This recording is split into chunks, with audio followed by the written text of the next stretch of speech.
워싱턴 광장 서쪽은 입구도 좁고 여러 갈래의 골목길이 난잡하게 뻗어 있다. 사람들은 그곳을 가리켜 플레이스라고 불렀다. 플레이스는 하나같이 기묘한 모퉁이나 곡선을 형성하고 있었다. 하나의 길이 나아가다가 처음에 길과 교차하는 경우도 있었다. 어떤 화가는 이 거리에서 재미있는 사실을 하나 발견했다. 가령 물감이나 종이, 캔버스 대금을 받으러 온 가게 주인이 이 골목에 들어서면 돈을 받아내기 전에 자신이 왔던 길로 되돌아 나가고 있다는 사실을 알게 되리란 점이다. 그날 이후 낡고 허름한 그리니치 마을에 잡다한 예술가들이 모여들었다. 사람들은 북쪽으로 향한 창과 네덜란드식 지붕 및 다락방과 새가 싼 방을 구하기 위해 골목 이곳저곳을 서성거렸다. 그들은 6번가에서 백납으로 만든 컵이나 간편한 풍로 따위를 두세 개 사가지고 왔다. 이윽고 이곳에 예술인 마을이 형성됐다. 수와 잔시도 그 많은 예술가 가운데 하나였다. 그들은 5월 어느 날 뭉툭한 3층 벽돌 건물 꼭대기에 화실을 엎고 생활했다. 수는 메인 주 출신이고 잔시는 캘리포니아주 출신이었다. 두 사람은 8번가에 있는 델모니코 식당에서 우연히 만났다. 가볍게 대화를 나누던 중 두 사람은 예술가 샐러드와 신부 두루마기 같은 소매가 달린 복장에 대해서 서로 취미가 일치한다는 것을 알게 되었다. 그들은 곧 함께 방을 얻고 동거에 들어갔다. 11월이 되자 전염병인 폐렴이 온 마을을 휩쓸고 지나갔다. 덩달아 의사들도 바빠졌다. 사나운 파괴자는 빈민가를 대담하게 활보해 많은 희생자를 발생시켰다. 비집고 이끼 낀 플레이스의 미로 곳곳에서 환자들의 신음이 울려 퍼졌다. 폐렴 씨는 아무리 생각해도 기사도를 아는 노신사라고는 할 수 없었다. 캘리포니아 주의 부드러운 바람 속에서 자란 연약한 잔시도 그만 폐렴의 희생자가 되었다. 잔시는 페인트를 칠한 철제 침대에서 거의 꼼짝하지 않고 누워 지내야 했다. 잔시에게 있어 유일한 낙은 조그만 네덜란드식 유리창 밖으로 이웃 벽돌집 벽을 쳐다보는 일이었다. 어느 날 아침에 의사가 잔시를 방문했다. 의사는 잔시를 이리저리 진찰하더니 술을 복도로 불러냈다. 살아날 가능성은 거의 희박해. 한 10%쯤 될까? 의사는 담담하게 말했다. 10%는 뭘 뜻하나요? 수는 어두운 얼굴로 물었다. 살아야겠다는 정신력이지. 그녀는 자신이 영영 낫지 않을 것이라고 생각해. 생을 단념하고 있어. 뭐 좋은 방법이 없을까요? 힘이 미치는 데까지 서로 노력해봐야지. 일단은 환자가 희망을 잃지 않도록 주의를 기울여야 해. 수는 의사가 돌아간 뒤 화실로 가서 1분째 종이 냅킨이 흠뻑 젖을 정도로 울었다. 잠시 후 그녀는 냉정을 되찾았다. 죽어가는 잔시를 위해 무슨 일이든 해야겠다. 그녀는 화판을 겨드랑이에 끼고 휘파람을 불며 잔시의 방으로 들어갔다. 잔시는 창을 바라보며 조용히 누워 있었다. 수는 화판을 반듯하게 놓고 한 잡지사에서 의뢰받은 사파를 그리기 시작했다. 그녀가 그리는 것은 소설 중간에 들어갈 그림이었다. 잡지에 연재 중인 그 소설의 주인공은 아이다호의 카우보이였다. 수가 주인공의 화려한 승마복과 노모크를 그리고 있을 때 낮게 중얼거리는 소리가 들렸다. 수는 잔시 무슨 일이야? 잔시는 눈을 동그랗게 뜨고 창밖을 내다보며 숫자를 거꾸로 세고 있었다. 12, 11. 잔치는 자꾸 숫자를 낮춰갔다. 19. 수는 무슨 일인가 싶어 창밖을 내다보았다. 뭘 세고 있는 것일까? 인기척 없는 쓸쓸한 앞마당과 20피트쯤 떨어져 있는 이웃 벽돌 집의 벽이 눈에 들어왔다. 밑줄기가 울퉁불퉁한 해묵은 담쟁이 넝쿨이 벽 중턱까지 올라와 있었다. 차가운 가을바람이 잎새를 떨어뜨려 해구 같은 줄기가 거의 벌거숭이가 된 채 낡은 벽돌에 달라붙어 있었다. 너 뭘 세고 있니? 수가 물었다. 6. 잔시가 낮은 목소리로 말했다. 점점 더 빨리 떨어지네. 사흘 전에는 100개쯤 있었는데 다 세느라 머리가 아팠지. 하지만 이제는 아쉬워. 아, 또 하나 떨어지는구나. 5개 남았다. 뭐가 5이란 말이니? 나한테도 가르쳐줘. 잎새 말이야. 저 담쟁이 넝쿨에 붙은 잎새. 마지막 잎새가 떨어질 때에는 나도 죽게 되는 거야. 3일 전부터 알고 있었어. 물론 의사도 그렇게 말했겠지. 그럼 바보 같은 얘기가 어디 있니? 수는 말도 안 된다는 것처럼 강경하게 부인했다. 철 지난 담쟁이 잎새하고 네가 병이 낫는 것과 무슨 상관이 있니? 너는 저 담쟁이에 홀딱 반한 모양이구나. 바보 같은 소리는 하지 마. 의사 선생님이 아침에 그러더라. 병이 나을 가능성은 90%에 가깝다고. 자, 기운 내야지. 수프라도 조금 먹어봐. 그리고 내가 그림을 그리게 해줘. 빨리 그려다 주고 돈을 받아서 환자를 위해서는 포트 와인을, 식욕 왕성한 나를 위해서는 포크찹을 사와야겠으니까. 잔시는 여전히 창밖을 내다보며 말했다. 또 하나 떨어졌네. 아니, 수프도 먹고 싶은 생각이 없어. 앞으로 겨우 4개. 어두워지기 전에 마지막 하나까지 떨어지는 걸 보고 싶어.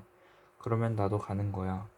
잔시, 내가 일을 끝낼 때까지 눈을 감고 창밖을 내다보지 않는다고 약속하지 않겠니? 그림을 내일까지 갖다 줘야 해. 저쪽 방에서 그리면 안 될까? 잔시가 냉정하게 물었다. 네 옆에 있고 싶으니까 그렇지. 수는 잔시의 이마를 쓰다듬었다. 마지막 잎새가 떨어지는 걸 보고 싶어. 그걸 기다리는 것도 힘이 드네. 내가 매달려 있는 것에서 손을 떼고 어딘지 모르지만 뚝 떨어져 가고 싶어. 저 가엾은 철 지난 잎새처럼. 잠을 좀 자두렴. 난 베어만 할아버지한테 늙은 광부 모델이 돼달라고 부탁을 해야 돼. 갔다가 바로 돌아오겠지만 내가 올 때까지는 움직이지 마. 베어만 노인은 같은 건물 2층에 사는 그림쟁이였다. 나이는 이미 60세가 넘었으며 허연 머리에다 턱에는 도깨비 같은 수염이 아무렇게나 뻗어져 있었다.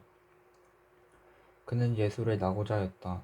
과거 40년간 계속해서 손에 화필을 잡고 살아왔지만 아직도 이렇다 할 작품을 그리지 못하고 있었다. 늘 걸작을 그린다 하면서 아직 한 번도 손에 대지 않았다. 최근 몇 해 동안은 상업용이나 광고 그림밖에는 아무것도 그린 게 없었다. 그는 직업적인 모델을 쓸 만한 재력이 없는 젊은 화가들을 위해 모델 노릇을 하여 근소한 수입을 얻고 있었다. 그러나 아직도 술만 취하면 아무나 붙잡고 미래의 걸작을 주장했다. 그림을 제외하고 보면 몸집은 작으나 기백이 있는 노인이었다. 냄새를 풍기고 있는 배엄한 노인을 찾아냈다. 방구석 화가에 아무것도 그리지 않은 캔버스가 걸려 있었다. 걸작이 되는 최초의 일피를 25년이나 기다려온 캔버스였다.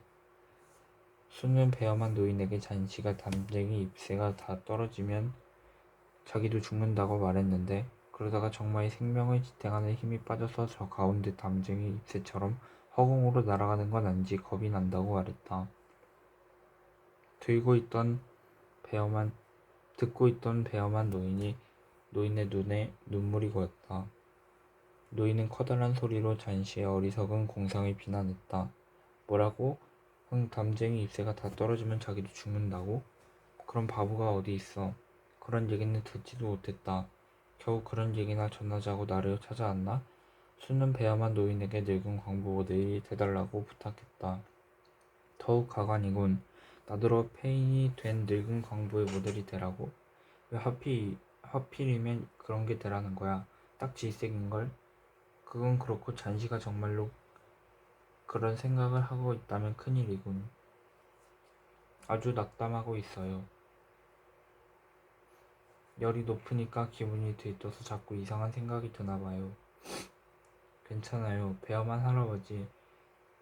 모델이 되기가 싫으시면 그것도 괜찮아요. 하지만 할아버지는 정말 기분이 오락가락해서 믿을 수가 없군요. 배엄한 노인은 더욱 소리를 높여 절규했다. 내가 언제 모델이 안 된다고 했나? 자, 어서 같이 자네 화실로 올라가세. 그나저나 잔씨가 걱정이군. 이곳은 잔씨 같은 착한 아가씨가 병이 나서 누워있을 곳이 어때? 나도 자네들이 이제 곧 걸작을 그려야지. 그리고 다 같이 여기서 나가세. 이 골목을 탈출하는 거야. 두 사람은 3층으로 올라왔다. 잔씨는 잠이 들어 있었다. 수는 차양을 내리고 배엄한 노인에게 손짓으로 옆방으로 가자고 했다. 두 사람은 거기서 착잡한 기분으로 창밖을 내다보았다. 담쟁이 넝쿨은 정말로 잎새가 몇 개 남아있지 않았다. 두 사람은 잠시 동안 말없이 얼굴을 마주 보았다. 시간이 흐르자 차가운 비가 내리기 시작했다. 배엄한 노인은 낡아빠진 파란 셔츠를 입은 뒤 바위 삼아 냄비 위에 걸터 앉아 늙은 광부 포즈를 했다. 이튿날 아침 수는 눈을 뜨자마자 잔씨의 방으로 갔다. 잔씨는 생기 없는 눈을 동그랗게 뜬 채 내려진 초록색 차양을 쳐다보고 있었다. 커튼을 올려줘. 밖이 보고 싶어.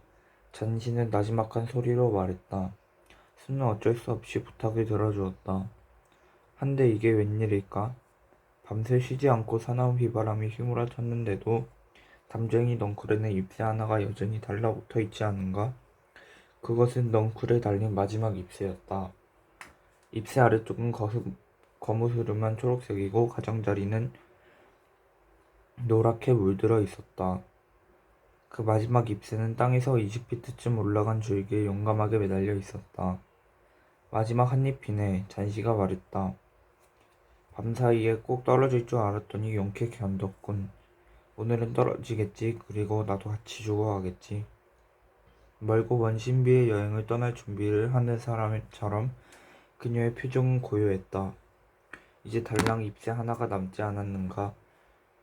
그녀를 이 지상에 연결시키고 있던 모든 인연이 하나하나 풀어짐에 따라 공상이 더욱더 그녀의 마음을 지배하는 모양이었다. 하루가 지나고 황혼이 다가왔다. 그런데 마지막 남은 담쟁이 잎새는 여전히 벽에 의지한 채 달라붙어 있었다. 황혼 속에서도 뚜렷하게 보였다. 이윽고 어둠이 덮쳐오면서 다시 또 폭풍이 휘몰아치기 시작했다. 비는 계속해서 창을 두드렸다. 빗방울이 낮은 네덜란드식 서마에서 연신 흘러떨어졌다. 날이 새자 잔씨는 또 차양을 올려달라고 졸랐다. 담쟁이 잎새는 역시 그 자리에 있었다. 잔씨는 누운 채 그것을 오래 쳐다보았다.